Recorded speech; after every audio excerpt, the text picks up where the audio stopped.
I first met two remarkable men through Deborah Dunn, who introduced us via email one day. I first met Fred Swanaker and Chris Bradford at a lunch in Joburg that almost didn't happen. It was this sort of comedy of errors. I was there giving a speech, and anyway, they persevered, I persevered, and we met in a restaurant. And Fred and Chris began to tell me about their vision for the African Leadership Academy. And I realized as I listened to them that they believed everything that I had learned over the course of my life to that point. They believed, as I do, that leadership skills are always the essential ingredient in realizing opportunity. It doesn't matter whether it's a startup here or a global merger or tapping the potential of a continent. Leadership is always the essential and frequently the missing ingredient. They believed, as I do, that people can be taught to lead, that people must be taught to lead, that leaders aren't just born that way, they learn. And they believed, as I do, that if people have the heart to lead, and you give them the education, the tools, the experience, the perspective to lead, then they will in some amazing and unforeseen directions. Now, before I stop and take your questions, because I don't want to stand too long between you and Fred Swanaker, so he can tell you the amazing story of what he and Chris and so many others have done in building the African Leadership Academy, I have to tell you just one final story. Because for me, this story crystallizes all the potential that I think of. This story happened at that little community center that I was telling you about, that our employees had worked so hard to build. The community center resided in Mahalaquena, and I went there to see their progress. This was a 3-year investment. We were on year 2. President Mbeki was coming later to see what had happened in this community center, and I would have the privilege of introducing him to the several thousands of people who had gathered for his arrival. But before I did so, I wanted to talk with our employees and see what we had done there, what they had done there. They had built an amazing call center where people were being trained and were providing real value for companies from that area. There was an amazing recording studio where young people were coming out of the villages and recording their music, and that music was being distributed so that they might have a chance to have their talent discovered. And I sat and listened to some of these young people playing their music. It was a fantastic, fantastic experience. But my employees said to me, "Carly, you really have to meet Solly George." And this story is about a young man named Solly George Masinga.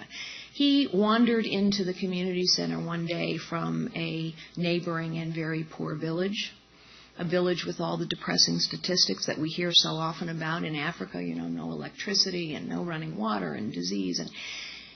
But Solly George, while he was poor, he had a curious mind.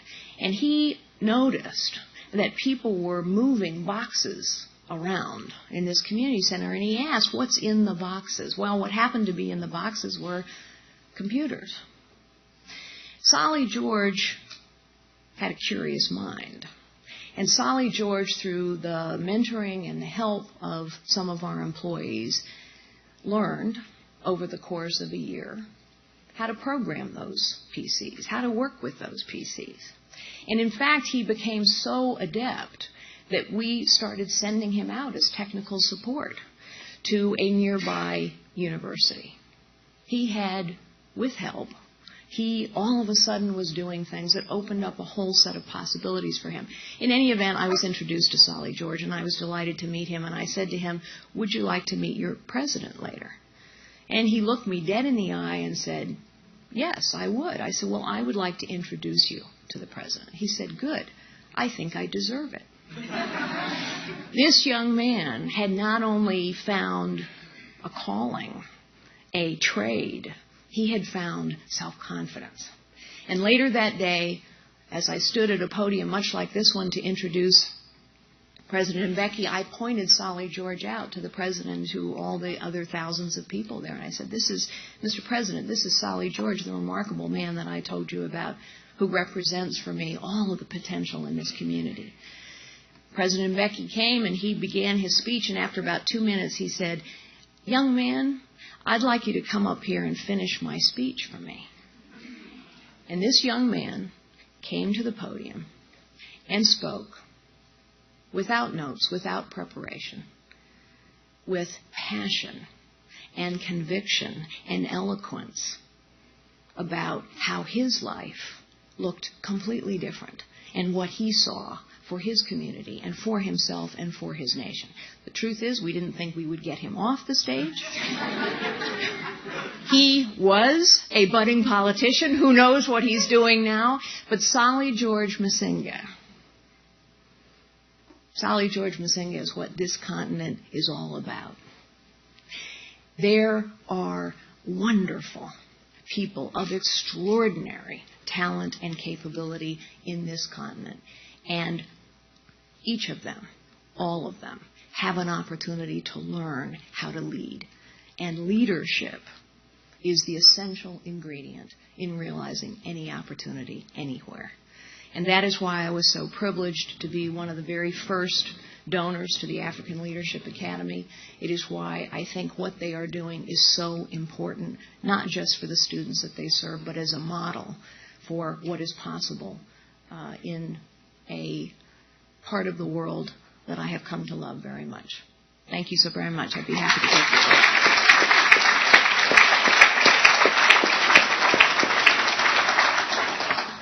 So we have time for 12 minutes or something of questions.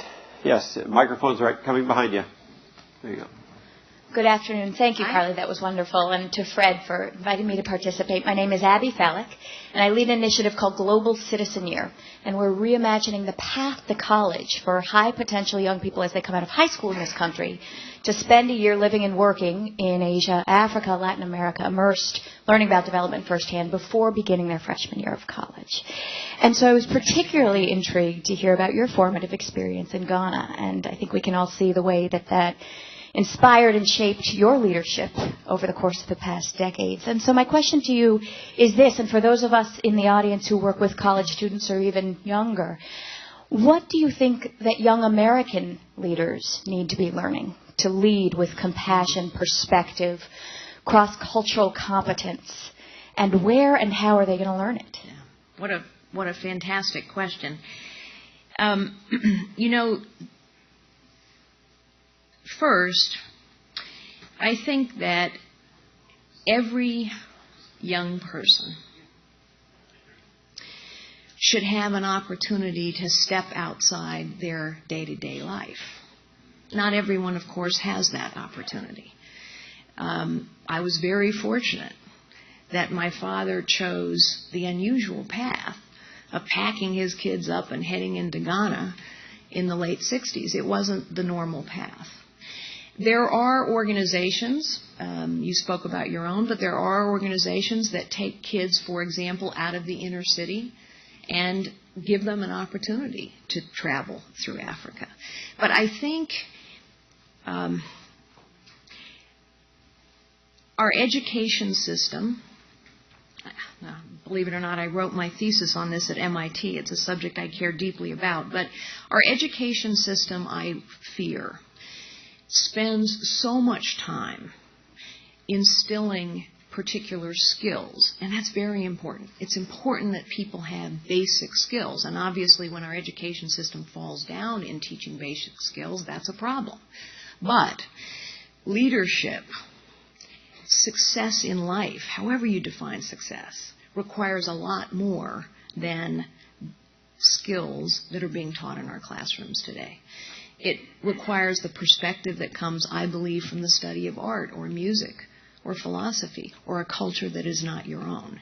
And it requires as well, I think, the perspective that comes from seeing something totally outside your experience and learning that there are many things that are different about people, and there are also very important things that are the same.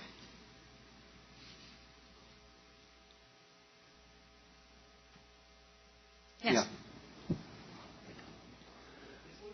Right behind you. There you go. Hello, Kali. My name is Atwals Napier. I'm a Ghanaian student here at Stanford. And I wanted to ask, since you went to Ghana in the 60s, have you been to Ghana since, and in what capacity? Sadly, I have not been to Ghana since, and it's something that I need to remedy.